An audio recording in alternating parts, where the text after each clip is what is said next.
Okay. So I'll start with Brenda. Do you have, in terms of starting a business, did you write down your your goals or your vision for what you intended to start? And did you use the SMART method? I don't know if you know the SMART method, but did you write down your goals, and what kind of strategy did you use when you were I writing? will be very honest. I did not use any of those things. I did write down that I wanted to own a business. No, actually, yeah, I did write down that I wanted to own a business, and I wrote down what I was offering on a sheet of paper. I think one of my friends took a picture of it actually some few weeks ago and said, "Do you remember this?" And I had done everything on the list, but I didn't know. I didn't use SMART method. I just needed a way out, because the way I came into business, which I shared with you before, was quite like I was pushed into the corner. I didn't know which way to go. I had just, been made redundant. And I was thinking, okay, fine, I need something to do right now. What can I do very quick? So it was more of like from a packages perspective, or service, should I say, offerings, what can I give? That was pretty much it. I didn't think I'll even go this far, because I was told statistics and all that, oh, you're going to fail around the third year and the fifth year, all this kind of things like that. Yeah. So I thought I'll be out by now. I didn't. Have I done it still? Weirdly enough, no. I think it goes back to what Amy said. I'm not trying to say that you don't need SMART goals. I would definitely, funny enough, I would tell someone to do that. And perhaps I should. So this weekend, I'm going to do that. You have to do it. I'll hold you accountable. Thank you. Okay, so that's very, very interesting. So you did write down something, or you did write down what you wanted your business to do, what you wanted to do, and it's happened. So you did write down a vision, let's just say. Yes, yeah, but and some goals, yeah, and goals as well, but not much detail. You didn't write it in not much detail. I didn't. And the T in SMART is time, right? Yeah, time related. Yeah, I didn't put time to it then. Okay. I just thought I'm just gonna go for this. Yeah. And in the 7 years they've happened, all of them. Yeah, it has actually. Yeah. So we touched on So we'll have to find out in more detail how it came to be. Was it prayers, or we'll find out? We'll find out. 50 vigils. 50 vigils. Okay. I'm joking. Okay, thank you so much, Brenda. And my next question will be to Janice. So the same question to you. Did you write down your vision or your goals? Yeah, I really had to, because it wasn't a dream of mine to own a business, I'll be very honest. I would just say that I fell into it. Anybody who knows me knows that I'm a go-getter, but not like in your cliche kind of, oh, I'm always trying to get something, but I really don't like frustration, and I'm a problem solver. So if I see that there is a problem and I try to solve it, and I feel like the people who have the solutions are not forthcoming, my instant reaction is, well, do it yourself. That's exactly what happened. I had no desire whatsoever to start a skincare product business. I was interested in skincare. I loved using product, but had no desire whatsoever. I think it all stemmed from buying a particular product, absolutely falling in love with it. I ended up buying about a lot. I bought a lot. This product was in Ghana. I bought over maybe 2,000 cedis worth, because I was like, no, this is so good. I was in Ghana at the time. Everybody in the UK needs to know about this product, blah, blah, blah. And surprisingly, when I came back to the UK, I decided to sell it, because obviously I bought it. And everybody bought it. Like, it sold out in a couple of days. I thought, whoa. So there's a need for this. And so I contacted the person and said, hey, listen, I know that you're not in the UK, but there's something going on in the UK that I think that you should be a part of. Like, I said to her that I don't mind being a rep for you. bearing in mind at this time, again, I have no interest. I just love your product. I'm just saying to you that there's a group of people in the UK who will love it. And basically, she wasn't forthcoming at all. I don't know, maybe she felt like I was going to steal her business. Honestly, that was not my interest. Like, I had no desire. I just thought that if I loved it, in less than a week, about 20 to 25 products have been zapped off my hands, then, you know, is this an opportunity? Yeah. Anyway, she wasn't interested. Basically chased her for weeks, months, and it was apparent that she's not about to partner with anybody. She just didn't hear me out. I was like, okay, cool. I'm gonna do myself. That was it. That was it. So I literally just went to learn. I went on YouTube, did lots and lots of research.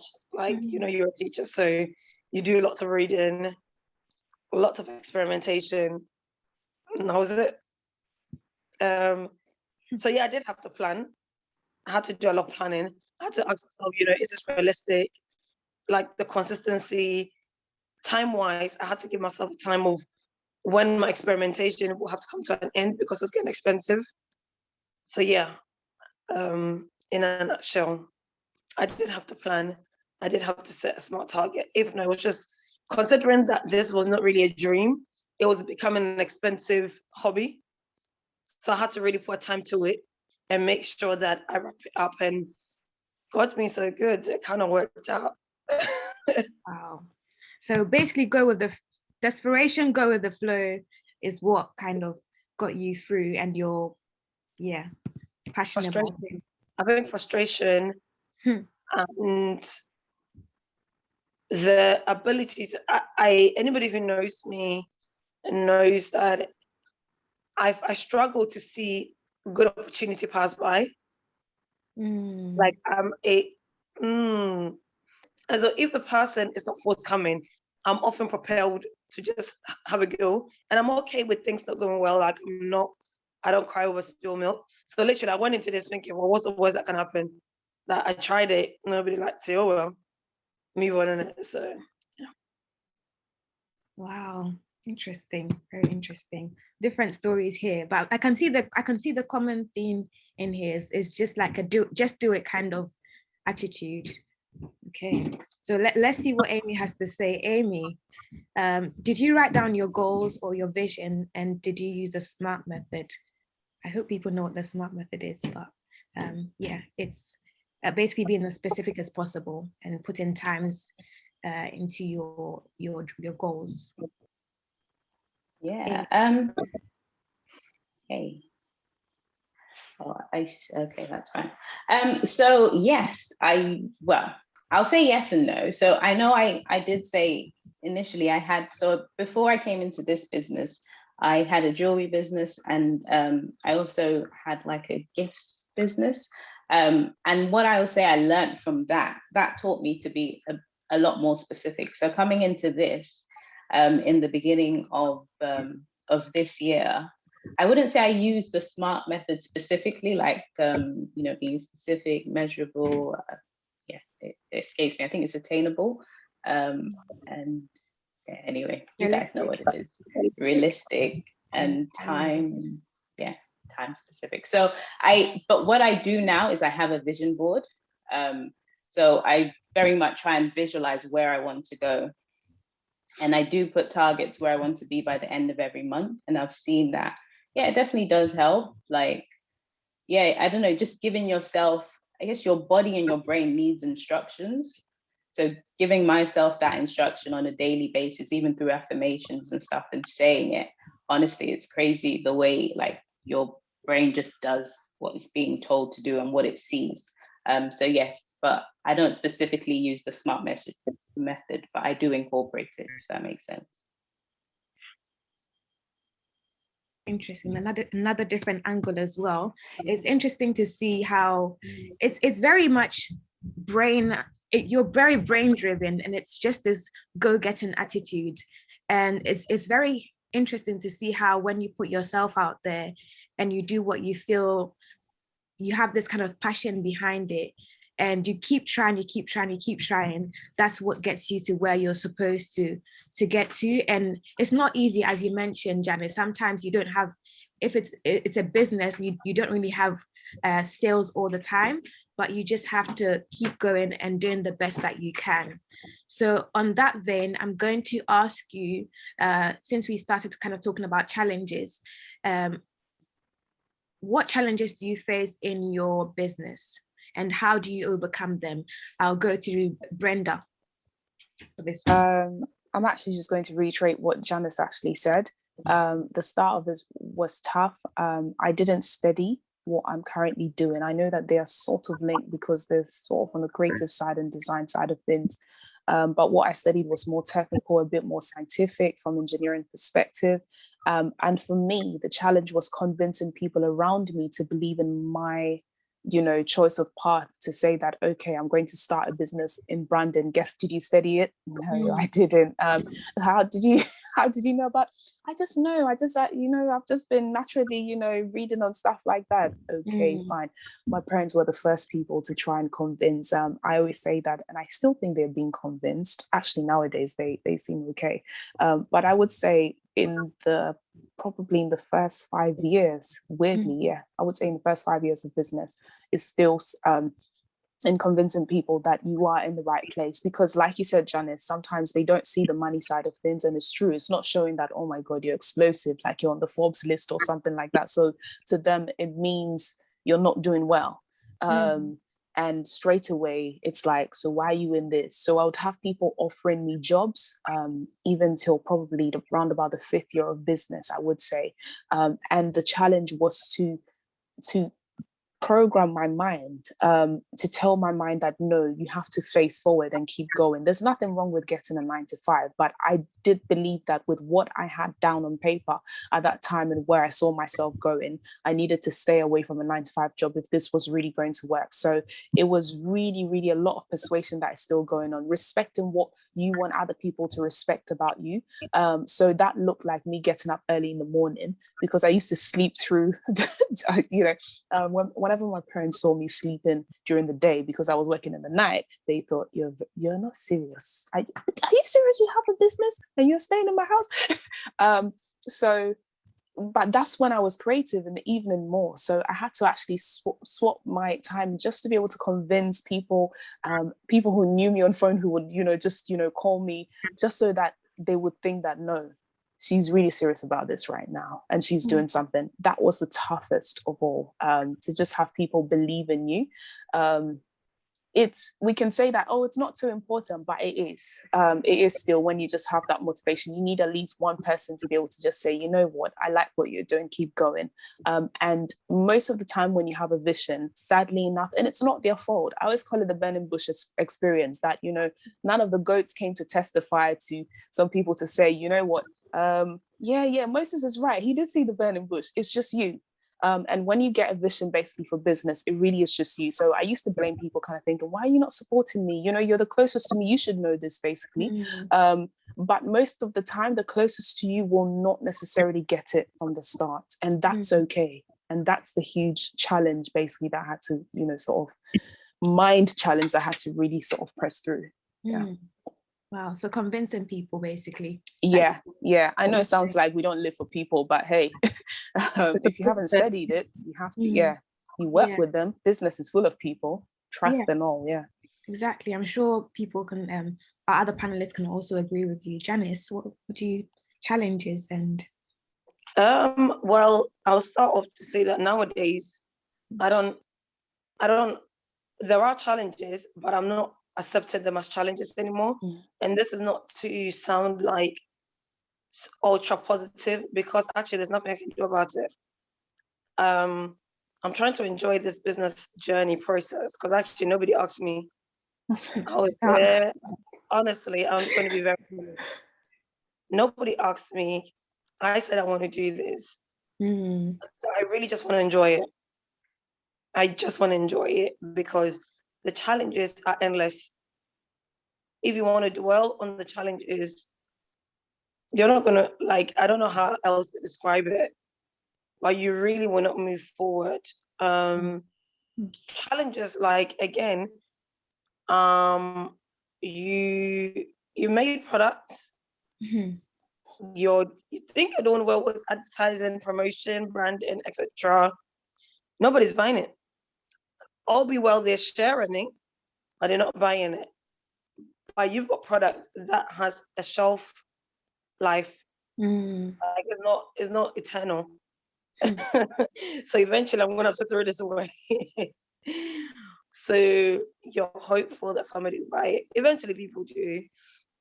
Challenges, like sometimes you're just tired and you just want to break. Like I I like social media, but I don't like it that much.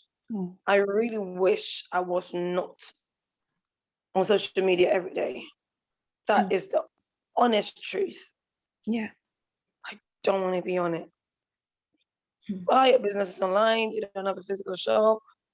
So it's actually the challenge of I need to post today. So Mm. if we want to talk about challenge, it's ongoing. But like I said, nowadays I'm not buying into it. I still have a full-time job, which is actually paying my bills Mm. and keeping me based. And I love that. I'm keeping it. So I'm just trying to enjoy this business thing journey. And if nobody buys a product, I'm not bothered, in all honesty. All I know is that I'm just going to keep going. I'm not focusing too much about money from the business. I'm focusing on growth, exposure, and experience. Mhm. Because I've got a feeling that one of these days, this thing is just going to spark. And that will be it. I don't know how, but it's a feeling I have. And so I don't know if I'm answering the question, but like the challenges are plenty. You will get bored. But nowadays, I'm not expecting anything financially out of this. And so I'm focused on the creativity side. So I just brought out a foot scrub line. Um, my thing was, number one, I've never done foot scrub. For me, can actually really do it. So I enjoy the process of researching what goes into it, the creative side of it. I don't have anybody who does. I do my own labels, my own sources. I just enjoyed all of that process. Mm. Currently, it's not even out for people to buy. I'm not rushing for it to be out. I'm just really enjoying the process of creating, Mm. right? So knowing that I do have a full-time job that will pay me my bills, I don't need to cry because nobody bought scrubs or foot scrub or whatever. I just need to enjoy that. Wow, Jan, you can actually create something. Yeah. You can actually learn something. You're actually growing. Somebody told me yesterday that comparing my first ever scrub to this one, it's like the difference is just mad. Mm. For me, that's what I'm really enjoying. But as for the challenge, yeah, Hmm. that one is boring, man. You don't want to talk about challenges. It's a lot. Yeah, it's too much. A lot. Hmm. Okay. Interesting. This is very interesting. Um, business is it looks beautiful on the outside, but there's an inner struggle. There's an inner struggle, and you still have to convince people that it's worth buying your products, and you know it's just hard at the moment. Can I just add as well? I don't know, maybe because I've got a full-time job, which I've really also worked hard to get to where I am. I am no longer trying to convince people too much to Mm. buy into the business. I think after 1 year, you know that if people like it, they like it. Yeah. Save yourself the humiliation of convincing and it doesn't work out. Sometimes you know there's a need for it, but other times, for me, it becomes pressure buy. I hate that. I Mm. don't ever want my customer to feel pressurized into buying something. Then they don't even appreciate what they have. And the how in which they're using the product is not pure. They'll always find a fault. So now I'm just focused on creating quality. If you know quality and you know good things, you should be naturally attracted to it. So I'm invested in the creativity and the excellence. That's my job. Your job is to recognize creative. Like, you can't go to the pawn shop and pick up scrubs, which I found out they sell scrubs, and buy my scrubs and think that you're going to get the same thing. If you know quality, you should be able to decipher. So I need to focus on creativity and excellence, and not convincing it doesn't work. Mm. Yeah. It's helping you as well, as you mentioned. It's helping you be creative. It's helping you be resilient. It's helping you in so many other ways. You're growing through it. So as Brenda also mentioned, you grow through what you go through. So it's not for the worst. They're challenges, but at the end of the day, they make you stronger and they make you more resilient. And if anything, it probably motivates you more, right? I hope. There are times when it's obviously difficult and you get demotivated, but you pick up again and you go, you keep going. Okay. And Amy, challenges of running a business, diverse businesses, let me say. Yeah, I would say I could definitely relate with what Janice was saying, because the challenges are endless. I think as a business, any business exists to solve a problem, right? That's why you're there. So if you are there to solve a problem that hasn't been solved, then chances are you're going to be hit with like all sorts of issues from the left, right. And so I can relate to that. I try not to focus too much on what's going wrong or what isn't happening.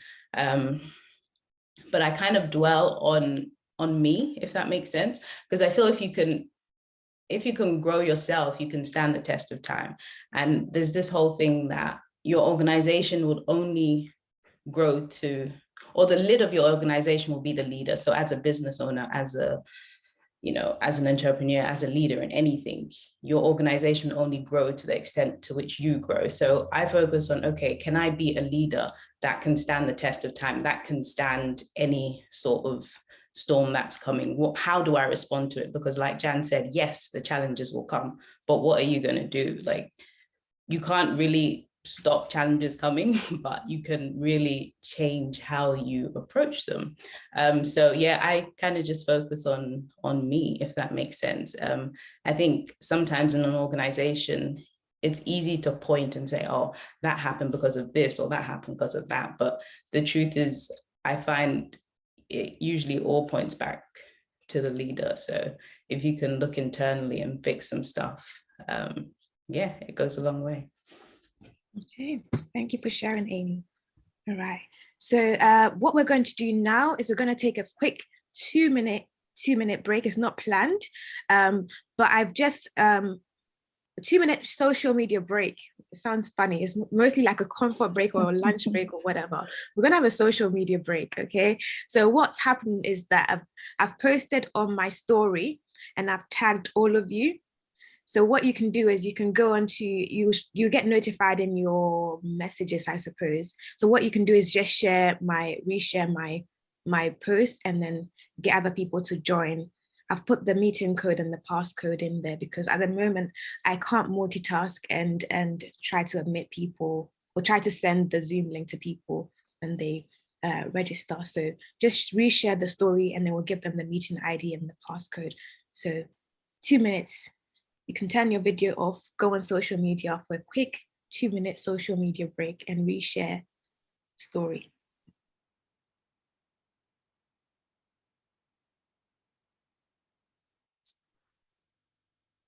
Let me know if you have any questions. I've tagged everyone. If you're not on Instagram, I haven't tagged you, unfortunately. My Facebook has been blocked, so I don't have access to Facebook.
Claudia, I can't see any tag.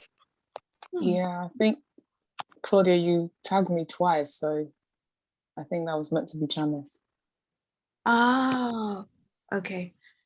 Oh, how do I do this? Okay, I'll make another post. Okay. Ah, okay. Janice, I got confused with your IMBA, so I think I get I'll do IMBA SHA.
Okay, about 30 seconds more.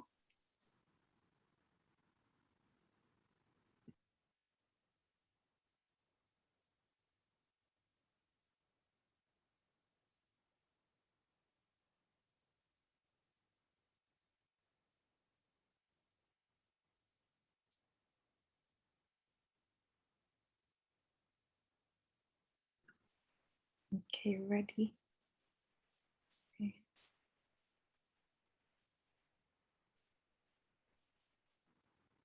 Okay, ready, back on. Okay. So, sorry, Brenda, it's my next question will be to you for you. Talking about challenges, we'll talk about the motivation now. What motivates you about what you're doing that keeps you going? Oh, thank you for sharing, everyone. That's okay. What motivates me that keeps me going? I think I want to do. I have a business, but it's more than a business to me. There's a means to an end, and I know that both Amy, I nearly said Samantha, that's weird. Amy and Janice have actually said that they have other jobs, basically. So it's sort of, did you say that, Amy? I think so. Oh, you didn't. I'm so sorry to just assume. Janice hasn't a job. Janice is the one, yeah. So, like, for listening to the two of you, like, you all sound relaxed about it. I'm thinking, what's wrong with me? So I am actually relaxed about it, but I think I've sort of shifted to the point of providing food on the table for other people's families because I have to, employ people. And once that happens, I think that's my greatest motivation, to know that what I'm doing is actually affecting someone's life that way. It's no more me just, designing necessarily. Yes, that's great. But there's a means to an end. I can sort of, help people that way. And then I think my business has sort of moved to a part where I'm having to change people's perception about business as well. So I'm happy. That's what motivates me, because people have so many wrong ideas about business. I feel like what I do, for instance, is more of a designy side of things. So my job is not a hobby. if I can just convince people about that, I hope one day they understand. And I'm saying that because maybe it's an African cultural thing. The moment you start designing something on the screen, or you can do someone's hair for them, or I'm trying to think, or you can sew something, when it's to do with the hands, those sort of trade jobs, people kind of just think, oh, can you just change this for me? No, I can't just change this for you. This is how I eat. As much as it's, yes, I love it, it started as a hobby, it's convincing people that no, this is a business can be made out of this. And once a business comes out of this hobby, I need you to respect it as well. And I know that sounds like, what, are you an activist or something like that? But yeah, I'd really want to change people's ideas on that. So those are my two main motivations: providing food on the table for someone out there one day, and even more people. And then secondly as well, to just change the perception on the creative businesses, especially within the Black community. Wow, I love that. Motivation, food on the table. Yeah. Employing people is a huge responsibility, right? So yeah, very. That should also be a part of your challenges, because if there's not much jobs going on, then how are you going to, provide for those? Yeah, exactly. Yeah. So there are days where, well, that means there are days where the usual thing, you pay yourself last, or you don't pay yourself at all. And that's the part people don't see. Again, so everybody thinks you have money. Yes, you do, to pay other people, but not yourself. Wow. I think that's true business sometimes. I feel sorry for you now, Brand. Oh, it's okay. Thank you. But well done. Well done. It's all good. Yeah, you're doing good. You're doing good. And Janice, what motivates you? What keeps you going? I just want to say massive respect to you, Brenda. Honestly, you are the literal definition of business go get. 100%. Like, I take my hat off to you, because yeah, like, you're really doing it the way that it should be done, which is 100%. Honestly, I think that if anybody can commit 100% to something, then it will win and it will do well. My motivation is the fact that nothing is done or achieved by giving up. It's the 30s club, in it. Since clocking 30, I'm now 31. I am super chilled. Like, I am super chilled about everything. I'm motivated by the fact that I'm alive and I have the opportunity to do something. I've really quit complaining. Everything motivates me. I'm not like, if you give up, then you will not be there to see what could have been of it. I've given myself 5 years to do one thing. At the end of the 5 years, if I feel like I don't want to do it, I'm going to stop. Because the thing is that before, we used to put pressure on ourselves, and society gave us pressure that you must be an entrepreneur. If you don't have your side hustle, you're not working hard. That's a lie. There are people who are doing 9 to 5 who are transforming lives. Yeah. There are people who are doing 9 to 5 who have fulfillment. The fact of the matter is that this thing called business is just another thing out of many things. So I'm just motivated by the fact that, well, if you give up now, what if you hit the opportunity, you miss the opportunity? So for that reason, I have to be motivated. And like I said, because it's not like I'm not taking, like, so Brenda, you mentioned that we all seem relaxed. Yeah, maybe we can afford to be relaxed, but remember, when we go to our full-time jobs, we're not relaxed. You're not relaxed, yeah. So something has to give, right? when your boss is telling you something ridiculous that you know should be done, you're not relaxed. For me, something has to give. And yeah, I'm just motivated by the fact that I can't give up. If you give up, then how are you going to see yourself win? So yeah, super chilled. Yeah. Very true. Thank you for sharing, Janice. Motivation to see what could have been, to see the end of what you started.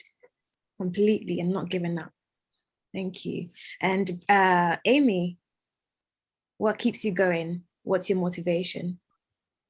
Just in my own zone, they're enjoying both of you guys. You guys, yeah, those are some good tips that you're giving. And I love what you just said, Dan. Never give up. That's literally my stuff. You can't. Like, you need to see what would happen. So I can totally relate to that. But what motivates me, I think I can relate as well to Brenda when she says, when people start to rely on you, because another aspect of this, which I mentioned, is actually coaching people. So when you actually have mentees paying you and they're relying on the value you have to give them to impact and change their lives, you feel a certain degree of responsibility to deliver value, but not just to real value. Like you're invested now in someone else's lives, in their family, in their dreams, to see that come to fruition.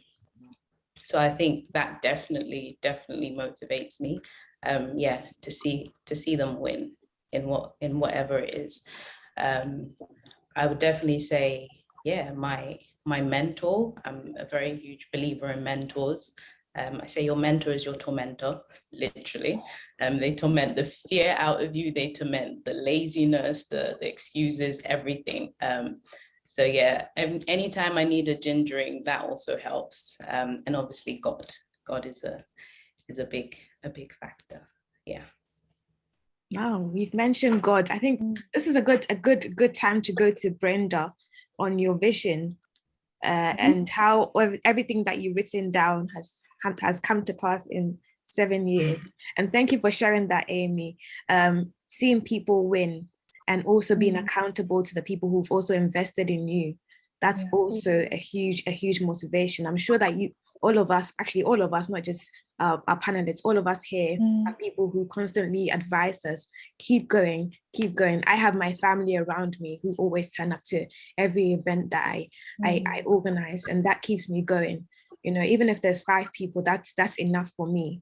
Because I've realized that I don't really think I'm going personal. I don't really think that my jobs necessarily, they're a good part of me, but I think that what I do on the side of my job is the real expresses me more.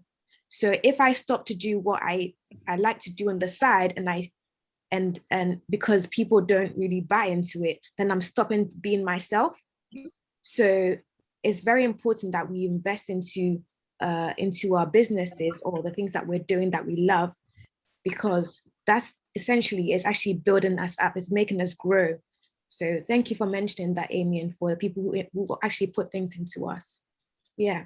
And Brenda, my question to you, you mentioned something. So you wrote down something 2014, and everything that you wrote down has happened. What is the strategy? Is there I'm sure actually there's a God factor, but more about the God factor and the other factors. So the strategy is really action. I think someone mentioned consistency, to keep going, even when people are not paying attention to you. You know the sides of, you know the things that you want to be able to change. I came into the industry wanting to just change, not just design, but wanted to change the creative scape of the Black community, not just here, but I think especially Africa, because obviously I'm of Ghanaian descent. So I really just wanted to show that it can happen, and somebody like that can think intellectually through design as well and create things for companies. The strategy also, gosh, am I allowed to mention God then? Of course. I know. I love, sorry, because I think Claudia did say to wait. I thought I heard her say she's going to come back to that. But yeah, I think it's the God factor. Definitely. That's the number one thing to just keep me going. It's action as well, to stop postponing things and to also function from a place of rest and patience. I don't really run other people's. I was speaking to an older lady, and she was saying, "Oh, you should do this, and then you should do this by now." And I was thinking, have you not realized I'm not the same as everybody? Like literally, by now you should realize my route is totally different. My path is absolutely different. So the strategy behind getting those done was that I had to figure out the pace that God had for me. If I ran by the pace that other people had for me, or what social media has for me, I may have done it earlier and gone into some premature kind of lifestyle there. Or I may have actually done it later on as well, because I'm trying to, oh, this person said this. I really had to just focus on what I knew. And that is so key, because you will see people fly. You will see people, whether in their 9 to 5 or doing side hustles, or, you know, people doing what I'm doing in terms of really going into business without like a full-time job on the side as well. So you just have to know your lane and stay there and just act. It's almost like, how do I say this? You have to cut your own path sometimes instead of following another person's path. And you have to be bold in that. That's the strategy, to be bold in the fact that you are your own template. I had to recognize that. So yeah, I hope I sort of touched on different things basically. Yeah. Thank you for sharing, Brenda. Thank you for sharing. And I'll switch things a bit and I'll go to Amy. So in terms of business, what tips would you say, what are your top tips for people who want to start out in business? You've mentioned that you started business, a jewelry business, gifting business. What kind of strategies would you say to people starting out, from what you've learned so far from starting different businesses and seeing what you could have done better, or all of those different things? And that's for Amy, first of all. Thanks, Claudia. I'd say you need a strategy. That is one of my biggest lessons. Like, you need to know, first of all, I hope you'll know what it is that you're going to sell, right? Is it a product? Is it a service? Who is your target market? What do they look like? The truth is, not everybody is going to want your product, and that's absolutely fine. There's one thing I was speaking to my mentees about, knowing your warm market and your cold market, right? And it's this whole idea of your warm market is usually cold and your cold market is usually warm. So for example, I've forgotten who mentioned, but sometimes your family members are your warm market, family and friends. So they may not necessarily like your product, but they won't turn you down because they want to be nice, but they are cold to it, right? Your cold market is out there, all those prospects, all those people you haven't yet met. There are people out there who are for you. They want your product. They believe in you. They look like you. Those are the people that, you know, eventually you really want to broaden out. So what's your strategy to reach them? And I will say, so obviously, biblical principles, I absolutely love the Bible. I think you will find a lot of business principles in there. Can I read something real quick from Luke? Is that okay? Yeah, go for it. Thank you. So I believe it's Luke 14. And this is something that always comes back to me. If my phone will unfreeze. Luke 14:28, and it says, suppose one of you wants to build a tower. Won't you first sit down and estimate the cost to see if you have enough money to complete it? But if you lay the foundation and are not able to finish it, everyone who sees it will ridicule you. Or suppose a king is about to go to war against another king. Won't he first sit down and consider whether he is able with 10,000 men to oppose the one coming against him with 20,000? For me, that all spells out strategy as well, right? Like, what is your strategy?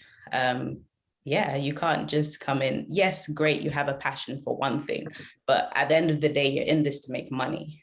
Or maybe you're not, but you should be, because it's business. So what is your strategy to make the money? So yeah, I'd say those two things you really want to hold in on those.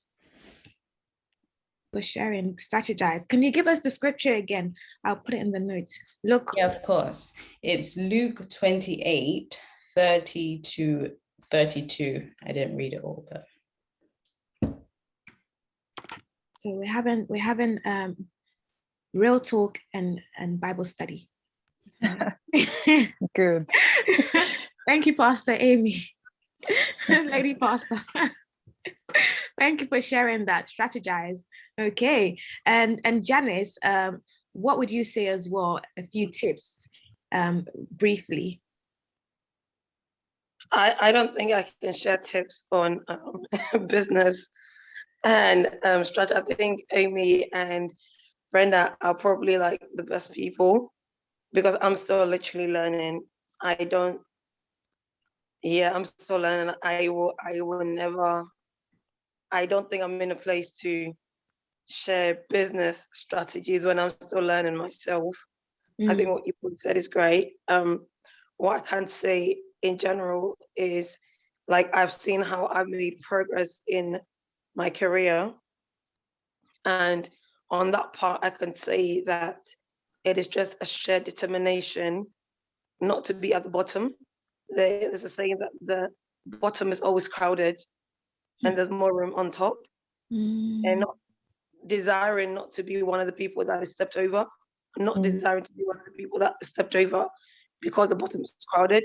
And so for me, and Claudia, you know this, my aim is that at any cost, I have to not be at the bottom. This stems from just coming from a deprived background. And I don't say that clicherically, legit, you grew up with nothing or what you saw you didn't like.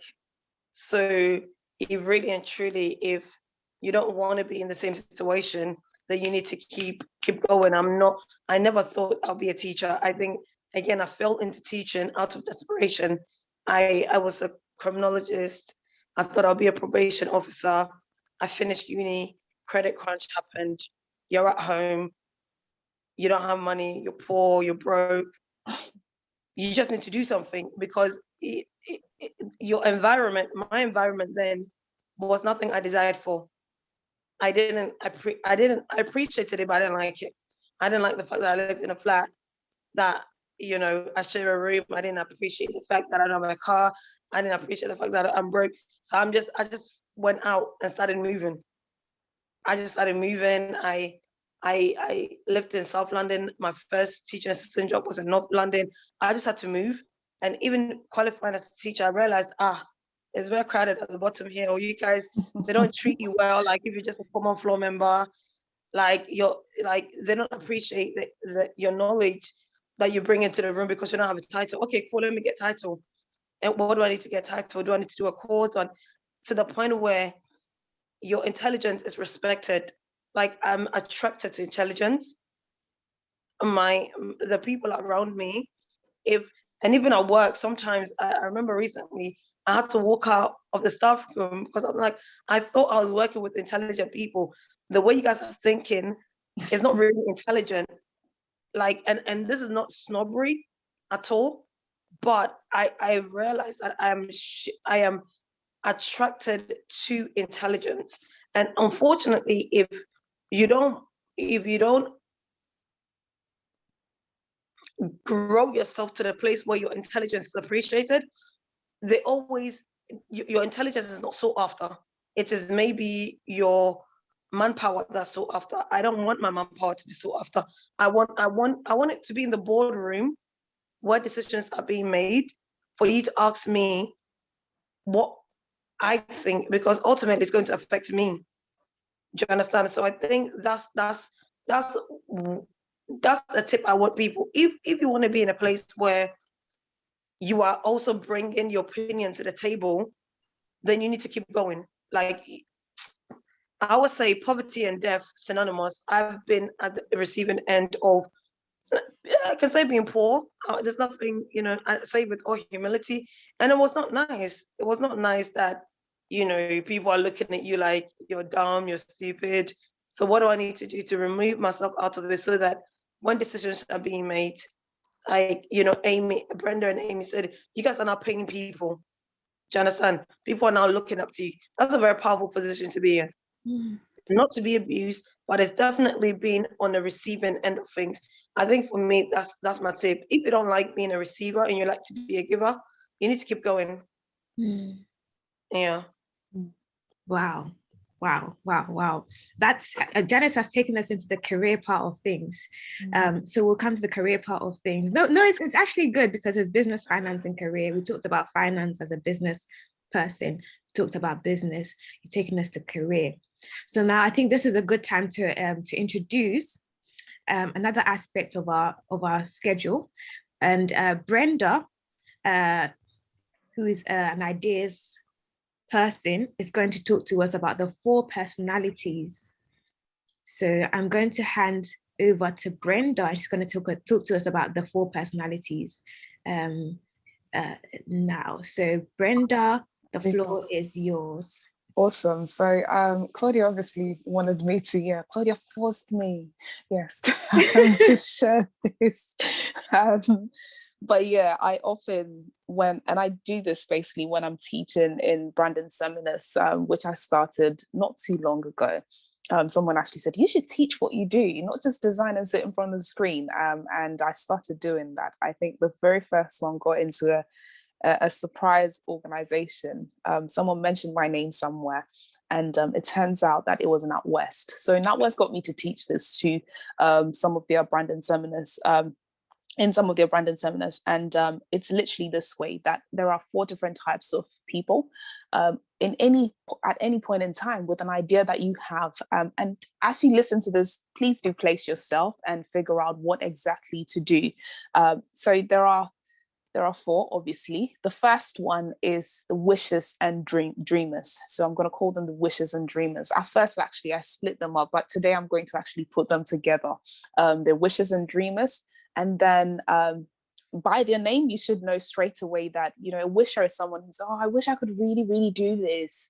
There is an idea probably sitting in your mind for the past few weeks or months or years, and you're still wishing about it. You're still thinking, should I go? Should I stay? Oh my God, I don't really know. And you're still dreaming about it. You talk about it every single time to people, actually, or sometimes even as well, dare I say this, I think God and even nature has a way of making you speak about that same idea. Through conversations, you still bring those ideas up.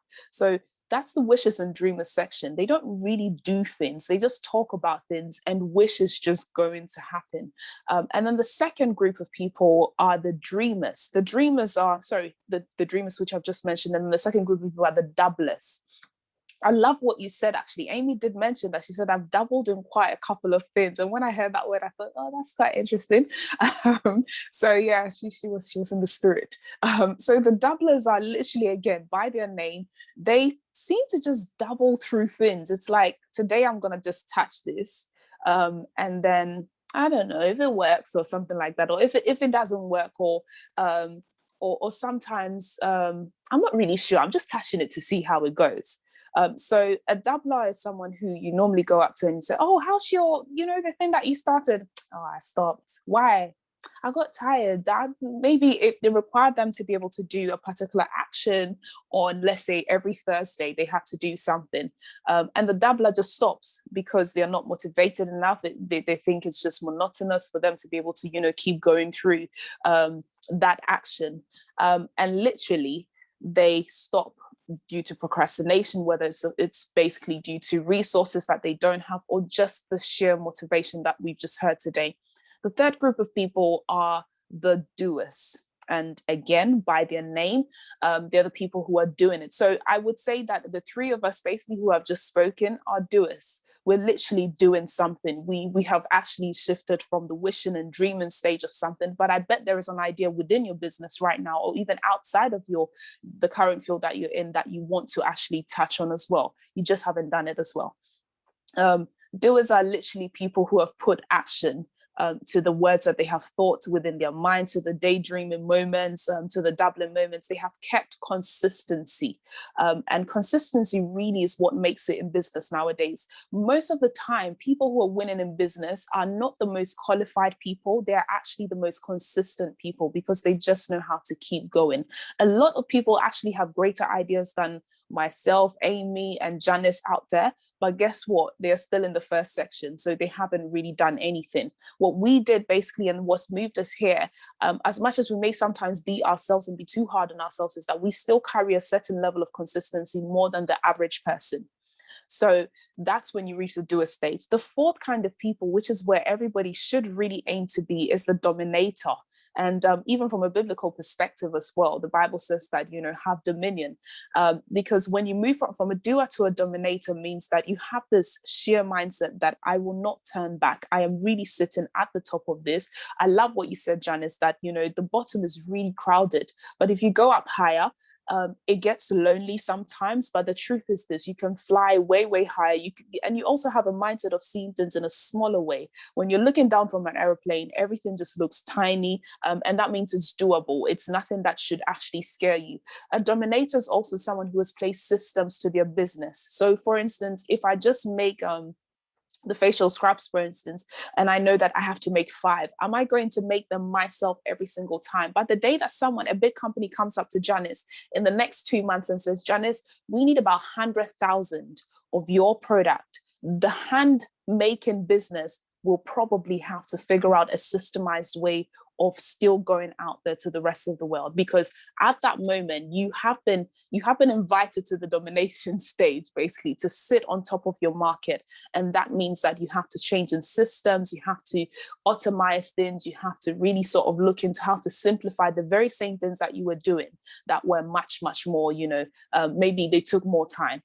So these are the 4 stages I normally take people through, and it's to be able to find yourself at every point of life. You are probably in this stage. And I remember some time ago, Claudia, I put this out there some time ago, and Claudia said, is it possible for a person to be all these at once? Yes, it depends on what kind of idea. So maybe in one thing in your life, you're really a wisher. In another, you're really doubling. And in another, you're doing. And on the 4th level as well, you're dominating as well. So I really hope this helps, especially for the ideas that are about to happen, or for the different things that we need to work on even in our business. As I'm speaking, I'm thinking, yes, there are things I'm still dabbling in, because I'm thinking, am I strong enough to be able to do this? But you have to be courageous to be able to move and shift yourself up to the doer stage. At least that's generally every human being in whatever you want to do. That is, all things being equal. It's just wishing you no, that's not the ironic word to use, but we're just pressing you into the doing stage. So I really hope that everybody gets there, especially as we end the year 2021, which is going very quick. That's it. Thank you so much, Brenda. I hope you guys really enjoyed that. I always enjoy it. And for more ideas, like, as I said, Brenda is the ideas person, and I don't know how did you actually figure that out? Was it like did you just sit down and it all came to you, or did you read it? That's actually a reading thing, and lots of study, actually. Yeah. So it's not necessarily from me. It's just how you put it. Yeah. So you kind of compressed everything that you had. Yeah, compressed everything. Yeah, that's it. Yeah. So when should we expect the book? Tomorrow. I'm a bit of a dabbler then. You need to be a doer. I need to be a doer. And funny enough, I just asked somebody a question about like 48 hours. I called someone. Can you imagine? The person called me back at 1 a.m. and I was like, do you think this should be a book? And they're like, yes. And I just needed that go ahead. So I think I'm shifting to a dabbler from, yes, you're right. I'm shifting into a doer. Yay. We're getting there, yeah. Yes, God help me, please. We're looking forward to that. We're looking forward to that book, and you have so many ideas. You can put them all in the book. So if you, Brenda, every day you actually post something that. No, not every day. Some days, yeah. Oh, it feels like every day putting pressure on me, Okay, sorry. This is serious. I'm actually shaking my legs. I'm thinking, Lord. I also don't want to be on social media, because of business. But yeah, I post probably usually 3 to 4 times in a week. Yeah. Yeah. So follow all of our speakers. Yes, please. I'll have to put their details in here. Follow Brenda at Tego Bren. She always every other day she will post. Yes, I always pray. Some idea that she's had observed. So follow all of them. I'll put them in one by one. We're gonna have a Q&A section soon, but I think I want us to do this quick activity. Amy will have to leave us at 12:30, and I want to make sure that we finish at 12:30 as well, because I know Janice has to go, Brenda also has to go as well. So we're going to do a quick thing. before we all go. And this is for everyone to do. I'm going to share my screen now. I'll allow us about, I think 5 minutes. Here to do this. We're going to have a little reflection time. Oh, don't start now. Okay, we'll start.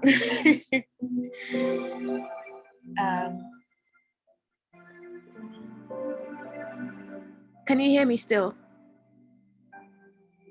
Yes, we can. Yeah. Can I turn this down? Okay, wait a second. You're going to write down one goal. Okay, you're going to write down one goal for either business, career, or finance, and they must be SMART. So I've put the acronym for SMART here and what it means.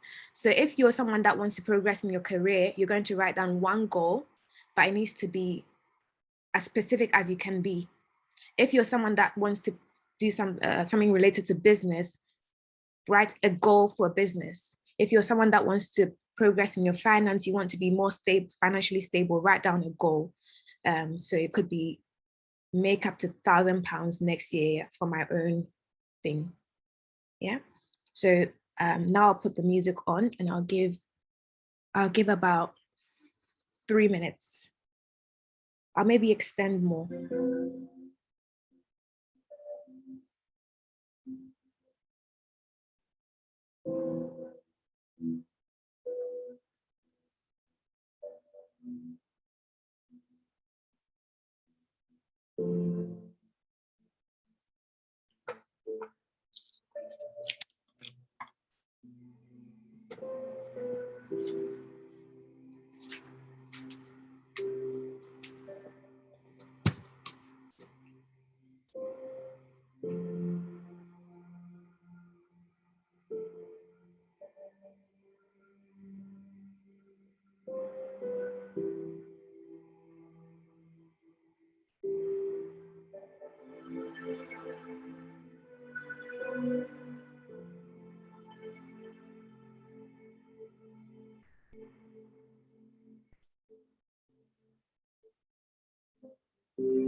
About 50 seconds more.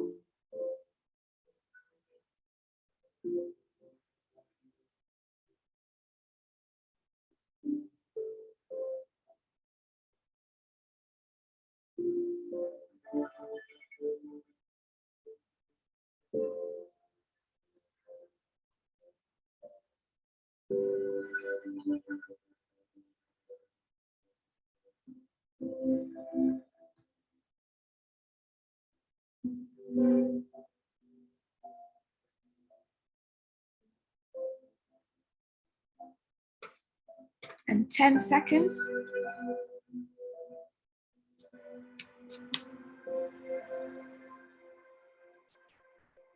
Mm,